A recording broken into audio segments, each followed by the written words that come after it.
Si te pido que imagines un quirófano, seguramente piensas en una sala llena de tecnología punta, luces brillantes, un silencio tenso y un cirujano concentrado.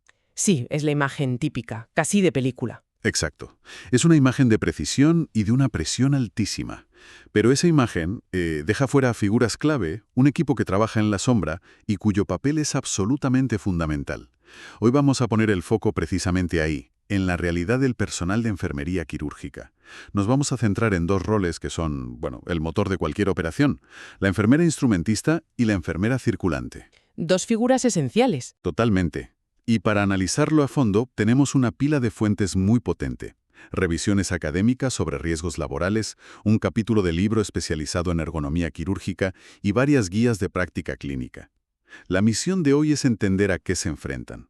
Vamos a desgranar los desafíos físicos, los riesgos biológicos y sobre todo la carga mental que soportan, para comprender por qué el éxito de una cirugía depende, y mucho, de su trabajo. Vale, para empezar a desglosar esto, tenemos esas dos figuras, la instrumentista y la circulante. Trabajan puerta con puerta, pero sus mundos son completamente distintos, ¿verdad? Sí. Y es una distinción crucial. Una de las fuentes los define como vitales para la calidad de la cirugía. Y no es una forma de hablar. Son dos piezas de un engranaje que deben funcionar a la perfección. Empecemos por la instrumentista, que quizás la que más nos suena. Pues sí, es la que está dentro, en el campo estéril, codo con el cirujano. Es la que vemos en las series pasando el bisturí. Justo, pero su trabajo es infinitamente más complejo que eso. No es reactivo, es predictivo. Debe conocer la intervención al milímetro para anticiparse a cada paso del cirujano. Anticiparse, incluso antes de que se lo pidan. Exacto. Tener preparado el instrumento exacto, a veces antes de que se lo pidan. Es una simbiosis que requiere una concentración brutal y un conocimiento técnico abrumador. Es como un copiloto de rally, ¿sabes? Cantándole las curvas al piloto antes de que lleguen. Me gusta mucho esa analogía. Y al otro lado de esa línea estéril está la enfermera circulante. ¿Cuál es su papel en esta coreografía tan medida? La circulante es el puente del quirófano con el exterior. Es la que se asegura de que la burbuja estéril no se rompa y a la vez de que nada falte. O sea, es los ojos y los oídos fuera del campo. Totalmente. Gestiona la documentación, va por material extra si hay una complicación, se encarga de que las muestras lleguen a anatomía patológica y vigila el bienestar general del paciente. Si la instrumentista es la copiloto, la circulante es la jefa de equipo en el box, asegurándose de que la estrategia de carrera se cumple sin fallos. Entendido. Y por lo que he visto en las fuentes, no se trata solo de manejar pinzas y gasas. Hay un componente tecnológico enorme. Por supuesto. Hablamos de equipos de electrocirugía, torres de laparoscopia, sistemas de imagen, aparatos que cuestan lo mismo que un coche de alta gama, vamos.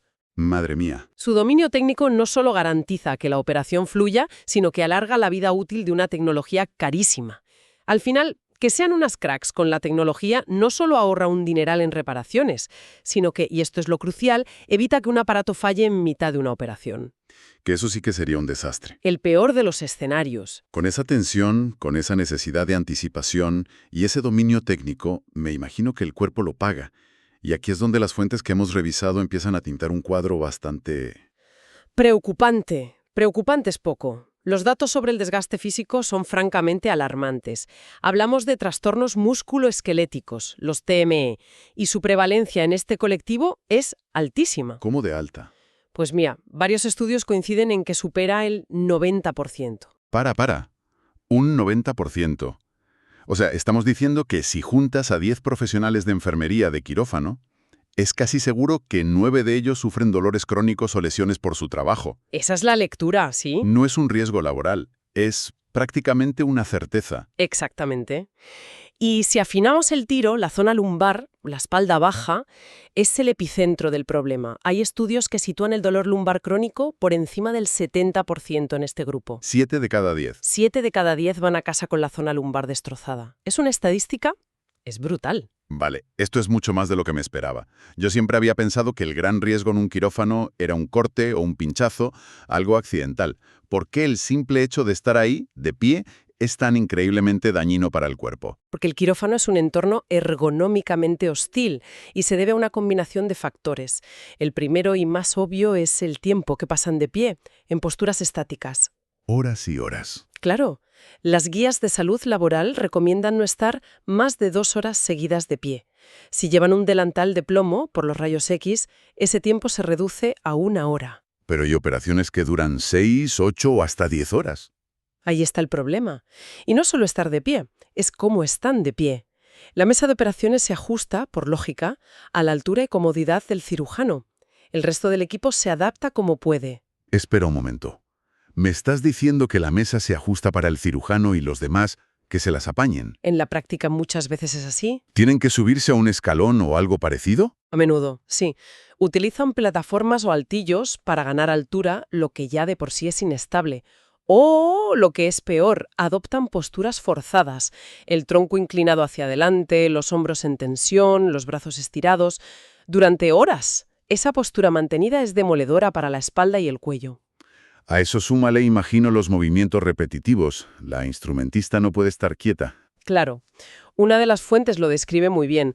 Las mesas, con todo el instrumental, no suelen estar delante de ellas, sino a un lado o incluso un poco detrás. Vaya. Esto lo obliga a un gesto constante, torsión de cuello y tronco para mirar el campo quirúrgico y luego giro para coger la pinza o la tijera. Repite ese movimiento cientos, si no miles de veces en una intervención larga. Es como una tortura a cámara lenta. Y en cirugías mínimamente invasivas, como la laparoscopia, surge otro problema: los monitores. Las pantallas, claro. Muchas veces las pantallas no están colocadas de forma ergonómica para todo el equipo. Esto obliga a la enfermera a mantener el cuello hiperextendido o girado para poder ver lo que está pasando. Es una receta segura para una lesión cervical. Y todo este castigo físico empieza incluso antes de que el paciente entre en la sala. Sí, con el manejo de las cargas. Antes de la cirugía hay que preparar el material. El instrumental viene en cajas metálicas pesadísimas para una operación compleja como una de columna o una cirugía oncológica grande. ¿Cuántas cajas pueden ser? Se pueden necesitar más de 20 de estas cajas. Mover los carros, levantar las cajas, abrirlas. Es un esfuerzo físico enorme que se hace antes de empezar la maratón de estar de pie. Entendido. El desgaste físico es brutal y empieza desde el minuto 0. Pero supongo que no es todo lo que se ve, ¿no? Las fuentes también hablan de peligros que no son tan evidentes, más silenciosos. Y el que más les preocupa es el riesgo biológico. La exposición a fluidos. Están en contacto permanentemente con sangre y fluidos corporales, lo que significa una exposición constante al riesgo de contraer enfermedades como el VIH o las hepatitis B y C. Siempre con esa espada de Damocles encima. Totalmente. Uno de los estudios que manejamos es muy claro. El accidente más común, con diferencia, es el pinchazo accidental con una aguja o un bisturí. ¿Y qué porcentaje supone? Pues supone más del 85% de los incidentes. Cada vez que suturan, cada vez que manejan material afilado, el riesgo está ahí. Y más allá de lo biológico está el propio ambiente del quirófano. Exacto. El ambiente en sí mismo es un factor de riesgo. Por un lado, los riesgos químicos. La exposición a gases anestésicos que se puedan fugar, a los vapores de los desinfectantes, al látex de los guantes. Todo suma. Todo suma.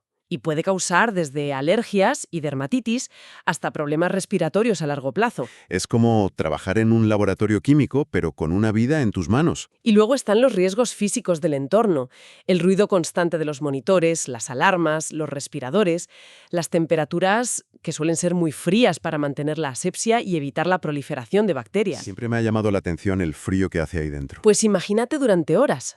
Y la iluminación, que es potentísima sobre el campo quirúrgico, pero puede dejar en penumbra otras zonas, forzando la vista. Y, por supuesto, la exposición a radiaciones ionizantes en muchos procedimientos. Claro, si a la tensión de la cirugía le sumas el frío, el ruido constante, la amenaza de un pinchazo, es como trabajar en una fábrica de alta precisión, pero en un ambiente diseñado para ser hostil. Has dado en el clavo. Y esa hostilidad del entorno nos lleva directamente al último gran riesgo, el psicosocial. Es la tormenta perfecta. La carga mental. Exacto. El quirófano exige una concentración máxima y no tolera el error.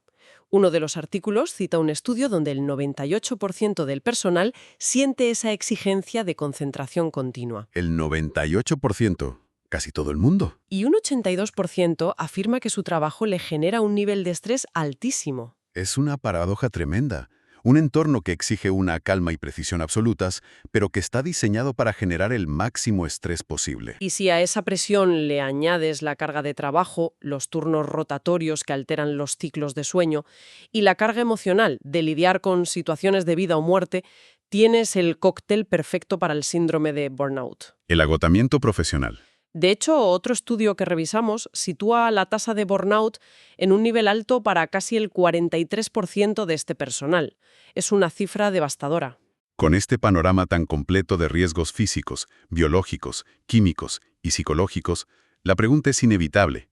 ¿Cómo sobreviven? ¿Cuál es su armadura en este campo de batalla? Su principal línea de defensa es una doctrina que lo impregna todo: la bioseguridad.